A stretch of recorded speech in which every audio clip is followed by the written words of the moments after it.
زباله احکام. بله، تهیه شده در تیوی ولایت با پای چپ. بله. بسم شیطان الرجیم. سلام علیکم. بازم آخر هفته شده و ما نازل شدیم و از همتون التماس دلار داریم. در خدمتتون هستیم با برنامه زباله احکام. اما سوالای شما خوبه که با سوال تلفنی با صدای یکی از بینندگان آغاز کنیم. میشنویم؟ حاج آقا، ما یکی از اعضای دائم السفر کابینه مبعوثی هستیم که یه 8 سالیه به سفر خو کردیم. حالا که داستان داره فینیتو میشه، اقلکن واسه ما تو خط مشهد تهران یه تور مسافرتی جور کنید، دلمون نگیره. بله. خب نسبت به موردی که سوال فرمودید، راستش شما باید به عظما تور مراجعه کنید که این روزا هم خیلی از قیز ای آشیخ فری دست به سر و گوش این رئیس سابق شما میکشه. اما در رابطه با مشهد، حالا ممکنه مشهدی ها بگن ما کجا بریم؟ بله، مشهدی ها میخوان برن مثلا قم یا برن کربلا، که خب اگه خواستید برید حتما سوغاتی چسبنده هم با خودتون از حاج قاسم سوهانی بگیرید که دست خالی نرید. البته فتوای اکثر مراجع این است که شما در این سفرها بهتره که بله اشاره میکنن که تمامش کنه. خلاصه شیخه و بله چیه؟ روده درازی. بله. خب بریم سر سوالات پیامکی. بیننده ای بله اینجوری نوشتن که من معتاد هستم، آیا میتوانم روزه هایم رو هم بگیرم؟ بله، از موروی خطش هم معلومه که یه دست ناقصی پشت نوشتن این سوال بوده و خلاصه یه دردی هم حتما داشته. خب روزه رو که باید بگیرید، بله، اما به شرط این که دنبال اون احتیاط رو نباشید، چیزی نکشید. به هر حال خب نگفتن که روزه بر غیر معتاد واجب است، بر معتاد واجب نیسته، بر مکلف واجبه. معتاد 2 تا وظیفه داره، یک اعتیادشو ترک کنه و کنار بگذاره، 2 اینکه اسباب اعتیاد رو برطرف کنه.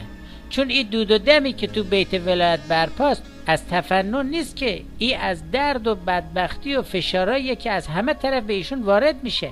اعتیاد که کمتری نشه. الان شبانه روز ایشون دنبال جام زهر و این حرفا هستن. حالا حکم خود جام زهر چیه؟ منقول از اون راحل که جام زهر آدمو به خاک سیاه می نشونه، ولی جزو مبتلات روزه نیست. به اون معنا نیست که حالا اون کار اشکالی نداره، نه، اون کار به جای خودش حرامه.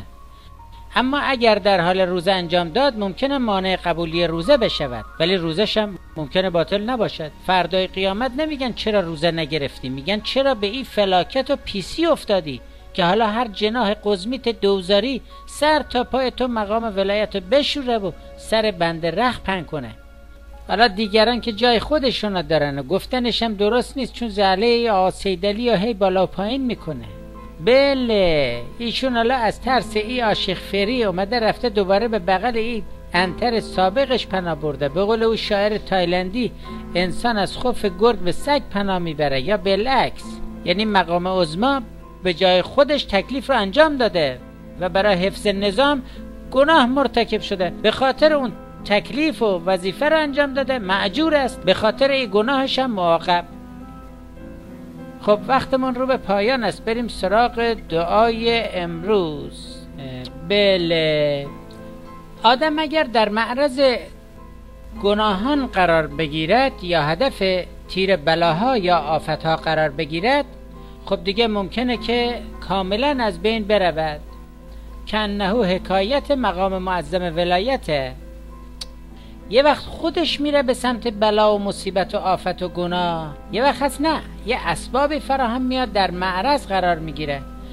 یه وقت خودش میره با یک کسی بی خلاصه میجنگه، خب ممکنه تیر بخوره، ممکنه شمشیر بهش بزنه، یا لای آروارای کوسه گیر کنه و زار بزنه.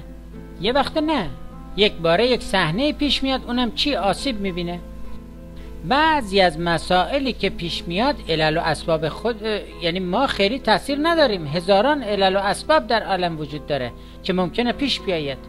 یعنی وقتی که اوضاع نظام درام شده دیگه از در و دیوار براش میباره و در تمام مسیرها آدرس چیا میدن؟ بله، جام زهر رو به ایشون میدن.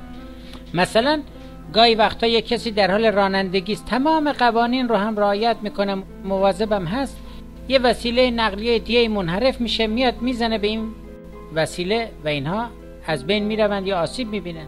بله، بدبختی ایشون از این قسمه و از چپ و راست زیر فشار و منگنه هستن و دیگه جسم ناقصشون بدون دود و دم و منت کشی از عنتر سابق و معشوق لاحق توان تحمل این بلاها رو هم نداره. ما هم باید چیکار کنیم؟ بله، عبرت بگیریم و روزی 100 بار آرزو کنیم که دنیا ما رو در معرض او آفتها و بلاها و سختیها هم قرار نده، تا بتونیم این دم آخری فلنگو ببندیم و جان رو از این مهلکه آخر چیکار کنیم؟ بله، به در ببریم.